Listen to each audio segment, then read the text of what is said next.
नमस्कार, आदाब, वंदे मातरम। स्वागत है आपका स्टडी प्लेटफॉर्म के यूट्यूब चैनल बिंदु सर नगौड़वाला पर। मैं आशा करता हूं कि आप और आपका परिवार चंगा होगा। दोस्तों, इस बार फिर मैं आपके लिए एक ऐसी संजीवनी लाया हूं जिसके पीते ही आपके अंदर बैठा डर हमेशा हमेशा के लिए खत्म हो जाएगा। जी हाँ दोस्तों, आज मैं विज्ञान का एक ऐसा प्रैक्टिस सेट, एक ऐसे चुनिंदे प्रश्नों का सेट लाया हूं जिसको पढ़ने के बाद बोर्ड में आया हुआ हर एक क्वेश्चन आपको एकदम आसान लगेगा। तो वीडियो में अंत तक बने रहे। चलिए हम देखते हैं साइंस का मॉडल पेपर, इसमें किस टाइप के प्रश्न आए हैं। ठीक ऐसे ही बोर्ड में पेपर आते हैं, ऐसे ही क्वेश्चंस आते हैं। चलिए पहले हम देखते हैं इसका निर्देश क्या है। देखिए, जैसा कि आप जानते हैं कि समय 3 घंटे 15 मिनट होते हैं, जो 15 मिनट आपके पेपर पढ़ने के लिए होते हैं और 3 घंटे पेपर को हल करने के लिए। पूर्णांक 70 नंबर का होता है। सामान्य निर्देश इसके क्या क्या है, यानी कि प्रारंभ के 15 मिनट परीक्षार्थियों को प्रश्न पत्र पढ़ने के लिए निर्धारित है। प्रश्न पत्र 2 खंडों अ तथा खंड ब में विभाजित है। खंड अ तथा खंड ब 3 उपखंडों उपखंड क ख ग में विभाजित है। मतलब खंड अ भी 3 उपखंड में और खंड ब भी 3 उपखंड में विभाजित है। प्रश्न पत्र के खंड अ में बहुविकल्पी प्रश्न है, जिसमें सभी विकल्प का चुनाव कर OMR सीट पर नीले अथवा काले बाल पॉइंट पेन से ही सही विकल्प वाले गोले को पूर्ण रूप से भरना है। खंड अ में बहुविकल्पी प्रश्न के लिए प्रत्येक प्रश्न के लिए 1 अंक निर्धारित है। प्रश्न पत्र के खंड अ के प्रश्नों को हल करने के लिए 1 घंटा तथा खंड ब के प्रश्नों को हल करने के लिए 2 घंटे का समय निर्धारित है। खंड अ को करने के लिए सिर्फ 1 घंटा और खंड ब को करने के लिए 2 घंटे का टाइम इसमें निर्धारित किया गया है। खंड ब में वर्णनात्मक प्रश्न है, मतलब उसके आंसर लिख लिख कर देने होंगे। प्रत्येक प्रश्न के सम्मुख उनके निर्धारित अंक दिए गए हैं। खंड ब के प्रत्येक प्रश्न खंड ब के प्रत्येक उपखंड के सभी प्रश्न एक साथ करना आवश्यक है। प्रत्येक उपखंड नए पृष्ठ से प्रारंभ किया जाना है। तो चलिए देखते हैं खंड अ बहुविकल्पी प्रश्न उपखंड क। देखिए क्या क्वेश्चन है दिया है।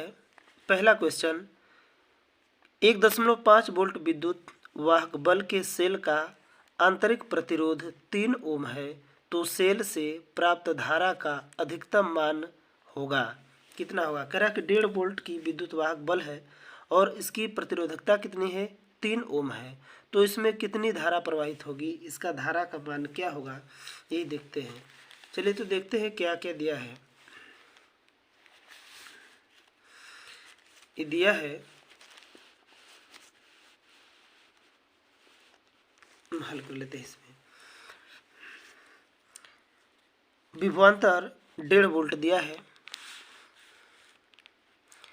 भी का मान दिया है 1.5 वोल्ट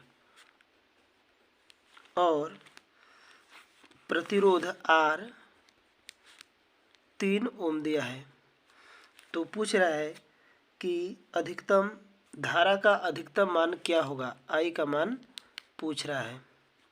तो हम जानते हैं V बराबर I R होता है। V का मान 1.5 बराबर I का मान ज्ञात करना है, गुणे R कितना है? 3।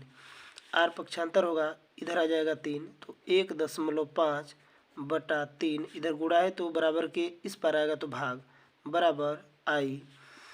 तो ये 1.5 है, ये 3 है, तो 1.5 कम 1.5, 1.5 दूना 3, 1/2 का मतलब 0.5 एम्पियर बराबर I।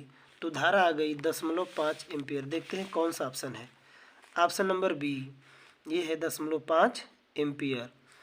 अब देखिए क्वेश्चन नंबर सेकेंड, कह रहा है एक अवतल लेंस की फोकस दूरी 5 मीटर है तो इसकी क्षमता क्या होगी। अवतल लेंस दिया है, अब फोकस दूरी 5 एम्पियर है, 5 मीटर है।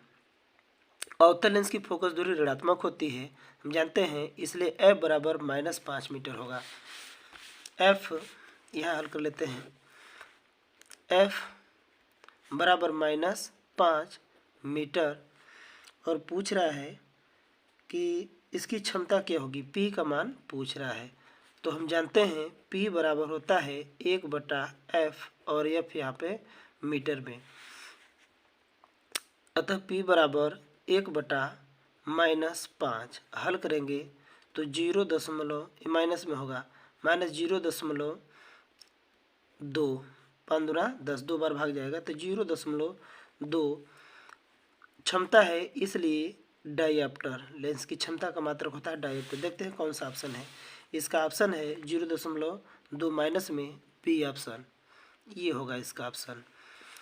अगला बोल रहा है कि आपके घर की टीवी में एक एलईडी इंडिकेटर लगा है जो 0.75 वोल्ट एवं 100 मिली एम्पियर का पर कार्य करता है, इसकी शक्ति क्या होगी। देखिए क्या क्या दिया है, ए विभवांतर का मान दिया है और ये आई का मान दिया है। तो हम लिख लेते हैं v बराबर, यहाँ बगल में हल कर लेते हैं,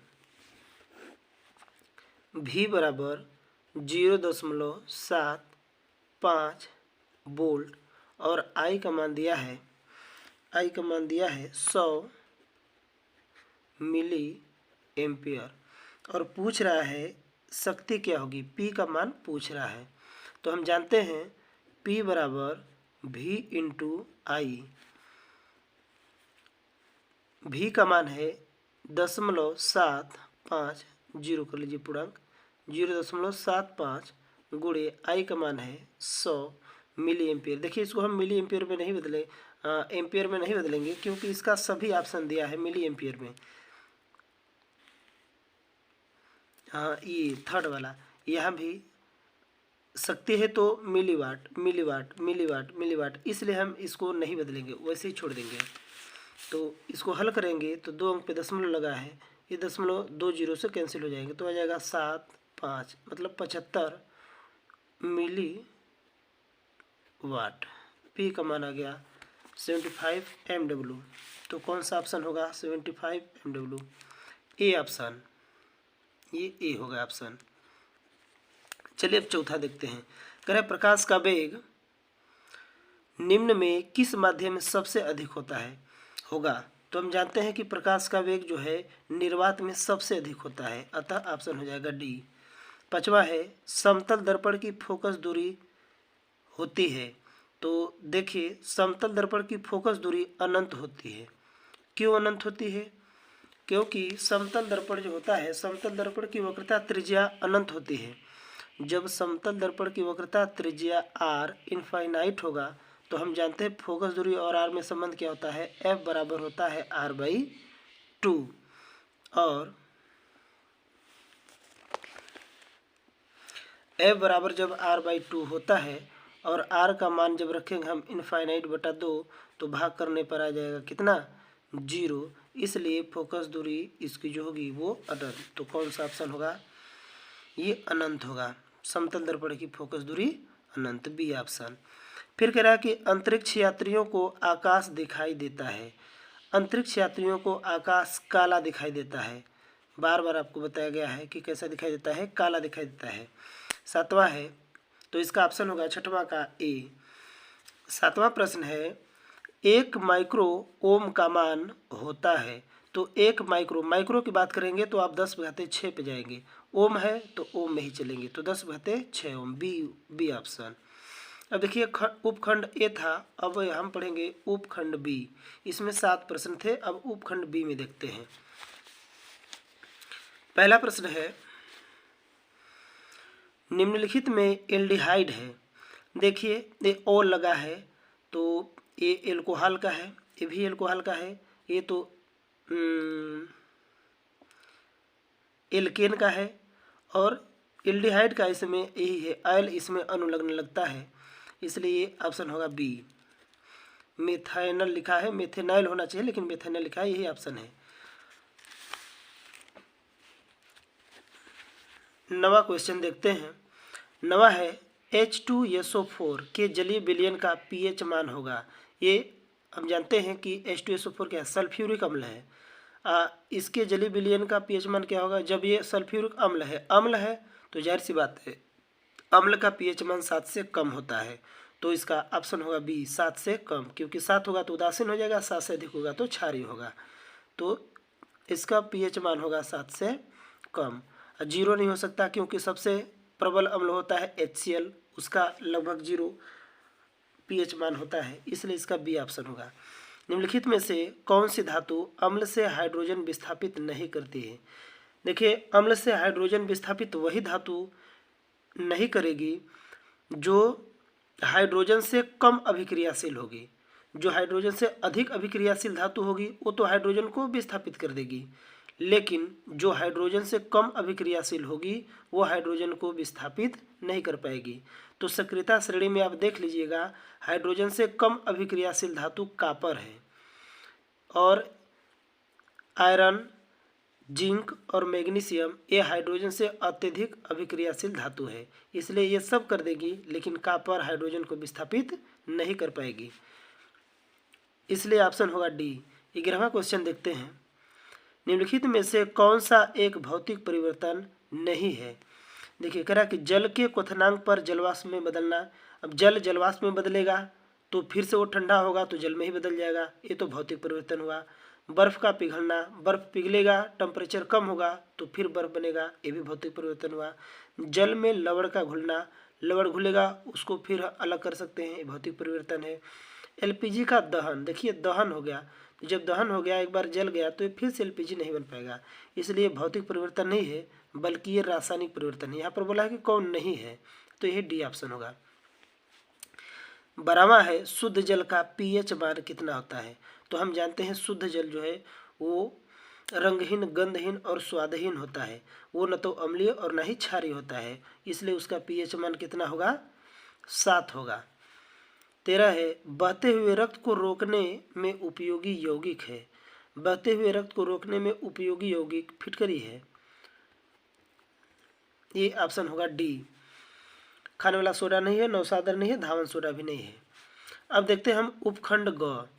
उपखंड ग में देखते हैं, पहला क्वेश्चन है इसका उपखंड का और पूरे सीरीज का 14वां है।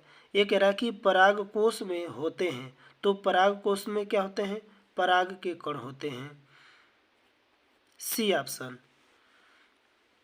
फिर कह रहा है पादप में जाइलम का मुख्य कार्य क्या है? हम बताए थे जाइलम जल से कनेक्ट करता है और फ्लोएम फल से। कहने का मतलब है जाइलम जो है जल का संवहन करता है, जाइलम जल का संवहन करता है, इसलिए ऑप्शन इसका हो जाएगा बी। देखिए, भोजन का तो फ्लोएम करता है, उत्सर्जित पदार्थ का संवहन ये भी नहीं करता है, उपयुक्त सभी तो हो नहीं सकता। 16वां है मस्तिष्क उत्तरदायी है। देखिए, मस्तिष्क सोचने का कार्य करता है, शरीर संतुलन में भी काम करता है, हृदय स्पंदन ये काम नहीं करता है। तो जब हृदय स्पंदन में मस्तिष्क योगदान नहीं देता है तो सभी कार्य इसके नहीं होंगे, और जब सभी नहीं होंगे तो केवल एक ही ऑप्शन होना चाहिए, इसके हिसाब से ऑप्शन होगा ए। 17वां है समजात अंगों का उदाहरण है।